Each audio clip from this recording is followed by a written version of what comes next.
Train میں جیسے آپ قرآن پڑھو جہاں کوئی عورت آتی ہے بڑا بندہ سامنے جو عورتیں ہیں وہ تقریباً ننگی رہتی ہیں، قرآن پڑھنا چاہیے پڑھنا چاہیے۔ ناپاکی کے قریب میں قرآن پڑھنے کی کراہیت ہے، یہ مسئلہ کتابوں میں ہے کہ ناپاکی کے پاس میں قرآن نہیں پڑھنا چاہیے۔ ناپاکی بچے کے کپڑے نیپی وغیرہ گندے ناپاک ڈال رکھتے ہیں، اور عورتیں عام طور پر فوراً نہیں دھوتی، باولی، حالانکہ ان کو پہلی فرصت میں بچے کو دھو، فارغ ہو کر فوراً اسے دھو۔ گھر میں گندگی نہیں رہنی چاہیے، جہاں گندگی رہے گی وہاں شیاطین آئیں گے، مگر عورتیں سستی میں ڈالے رکھتی ہیں، صبح کے شام تک ڈالے رکھتی ہیں، شام کو دھوتی، اس کے قریب میں بیٹھ کر قرآن پڑھنا مکروہ۔ نالی گندی ناپاک جا رہی، اس کے قریب میں بیٹھ کر قرآن پڑھنا مکروہ۔ لیکن اگر ناپاکی مستور ہے، چھپی ہوئی ہے، یا حکمی ہے، حقیقی نہیں ہے، تو پھر اس کے قریب میں قرآن پڑھ سکتے ہیں۔ جیسے ہمارے پیٹ میں، ہر آدمی کے پیٹ میں 1 کلو کا کھانا بھرا پڑا ہے، اگر وہ چھپا ہوا ہے، یا جیسے حدیث شریف میں ہے، حضرت عائشہ فرماتی ہیں کہ میں حالت حیض میں ہوتی تھی، نماز نہیں پڑھتی تھی، اور حضور میرے گود میں سر رکھ کر قرآن پڑھتے تھے۔ کیوں؟ اس لیے وہ نجاست حکمی، حقیقت نجاست نہیں۔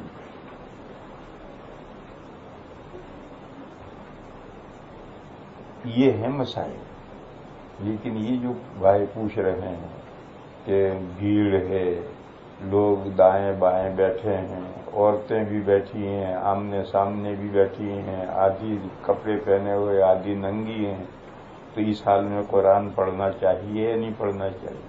تو جواب یہ کہ ضرور پڑھنا چاہیے، تاکہ آپ قرآن میں دیکھتے رہیں، ان عورتوں کو نہ دیکھیں۔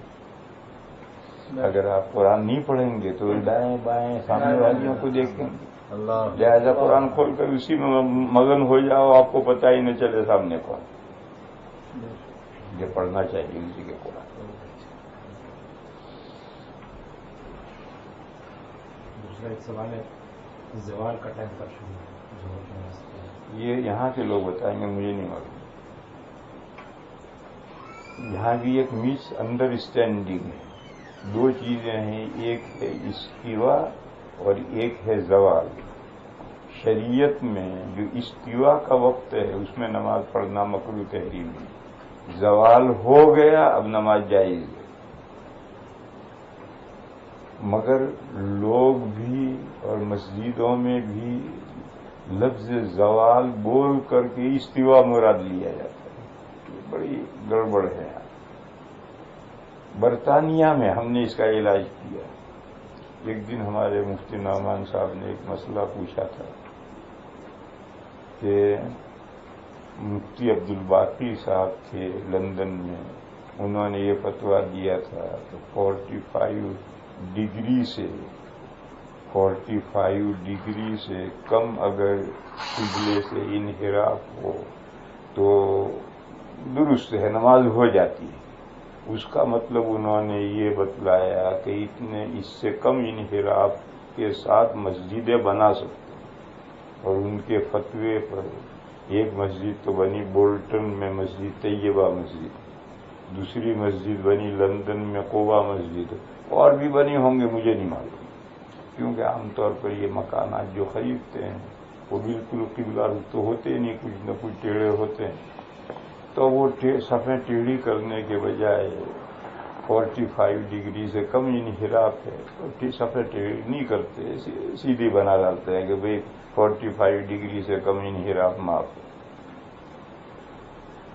تو حضرت مفتی نعمان صاحب نے یہ پوچھا تھا کہ یہ جو مسئلہ ہے، مسئلہ تو یہ نہیں، مسئلہ تو یہ ہے کہ اگر کسی نے قبلے سے منحرف ہو کر 45 ڈگری سے کم انحراف کے ساتھ نماز پڑھ لی تو نماز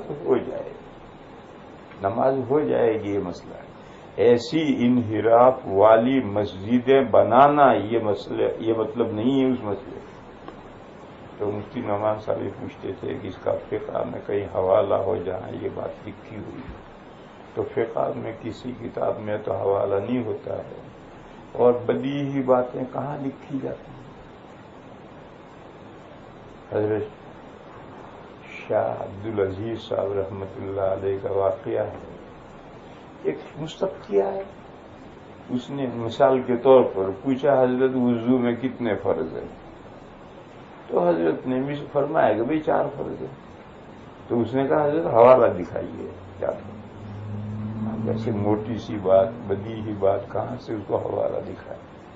تو کہتے ہیں کہ حضرت اندر گئے، ایک فقہ کی کتاب میں اس زمانے میں 25 سیاہی سے لکھتے تھے، یوں نشان کر کے عربی میں لکھا، پھر اسے مٹی ڈال کر کے میلا کر کے جھاڑ کر کے لے آئے گا، دیکھیے لکھا. ہاں.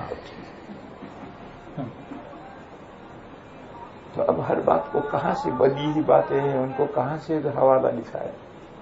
پھر بعد میں یہ خیال آیا کہ طیبہ مسجد کا قبلہ حضرت مفتی محمود صاحب قدس سرہ نے ٹیڑھا کروایا. یوں ٹیڑھی سب ہیں، پوری مسجد کی سب ہیں ٹیڑھی، اور مفتی محمود صاحب نے اس کو کروایا. میں اس مسجد میں گیا، اس سے پہلے میں اس مسجد میں ٹھہرا ہوں، کئی رمضان میں نے گزارے ہیں، اس سے پہلے وہ سیدھا قبلہ تھا، مفتی محمود صاحب نے اسے ٹیڑھا کروایا. تو اگر اس جزیے کا مطلب یہ ہوتا کہ اتنے انحراف کے ساتھ مسجدیں بنائی جا سکتی ہیں تو مفتی صاحب وہاں قبلہ ٹیڑھا کیوں کروا؟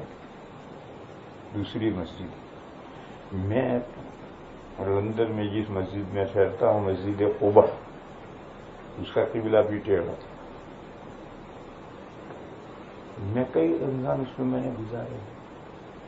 اچھا، مجھے معلوم ہی نہیں کہ قبلہ یہاں ٹیڑھا ہے. امام صاحب جب وہ سجدہ کرتا تھا یوں سجدہ کرتا تھا، یوں سجدہ کرتا چاہیے، وہ یوں سجدہ کرتا. تو بعض لوگوں میں بعض لوگ فطری طور پر ٹیڑھے ہوتے ہیں، کھڑے رہیں گے سیدھے اور سجدہ یوں کریں گے، جا کر سیدھے رہیں گے سیدھے اور سجدہ یوں کریں گے. تو میں سمجھا کہ امام صاحب نے یہ عیب ہے. تو میں نے کبھی پوچھا نہیں ان سے.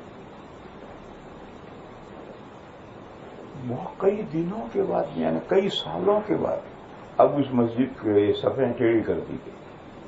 اب میں جو آیا، میں نے کہا یہ کیا؟ تو لوگوں نے مجھے بتایا کہ یہ تو سالوں پہلے مفتی محمود صاحب نے حکم دیا تھا صفیں ٹیڑھی کرو، مگر لوگ متفق نہیں ہو رہے تھے، جھگڑا اختلاف ہو رہا تھا، چل رہا تھا ٹیڑھا. اب لوگوں میں اتفاق ہو گیا تو اب مفتی صاحب نے کہا تھا ایسی ہم نے صفیں کر. تب میرے علم میں آیا کہ مفتی صاحب نے یہاں بھی یہ بات کہی تھی. بہرحال یہ 2 مسجدوں میں جو صفیں ٹیڑھی کروائی تھی مفتی محمود صاحب نے، اور وہ انحراف کے ساتھ مسجدیں بنائی تھی مفتی عبدالباقی کے فتوے پر، معلوم ہوا کہ وہ فتوا ہے اس صورت میں جبکہ لا علمی میں یا کسی مجبوری میں انحراف ٹیڑھا پڑھ لیا. اگر نماز تو 45 ڈگری سے کم انحراف ہے تو نماز ہو جائے. یہ مطلب نہیں ہے کہ انحراف کے ساتھ ایسی ٹیڑھی مسجدیں بناؤ، اس مسئلے کا یہ مطلب نہیں ہے. مفتی صاحب نے ایسی اس فتوے کی روح سے جو 2 ٹیڑھی مسجدیں بنائی تھی، دونوں کی صفیں تو ٹیڑھی کروائی اور قبلہ صحیح کروائی. تو پتہ نہیں کیا بات چل رہی تھی، کہاں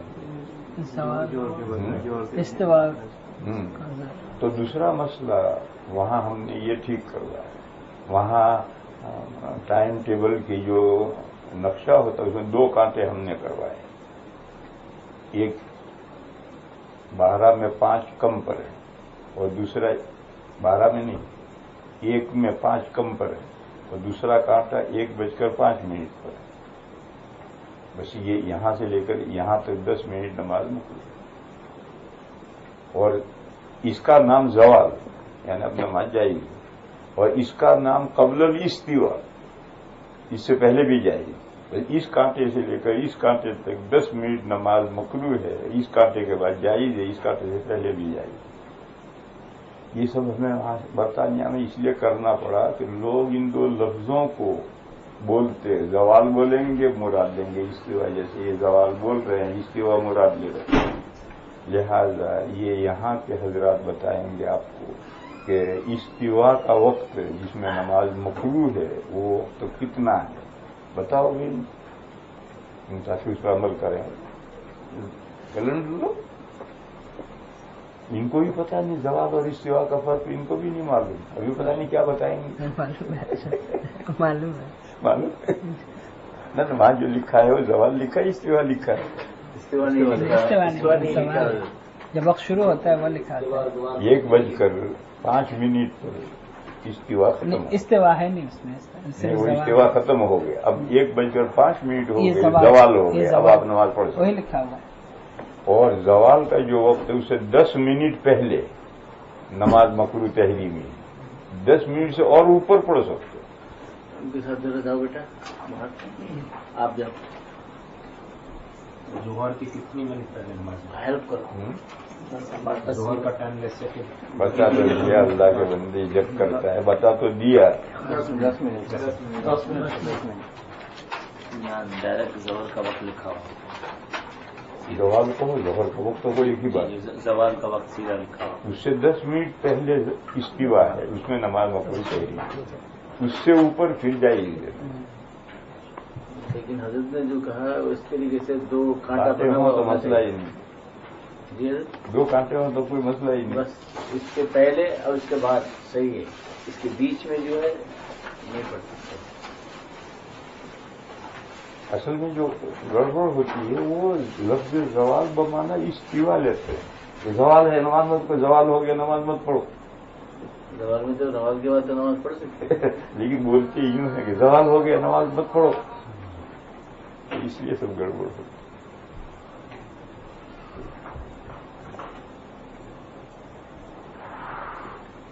کیا انتظار کرنا سارے جا کر کے کوئی پرسن میں آئی.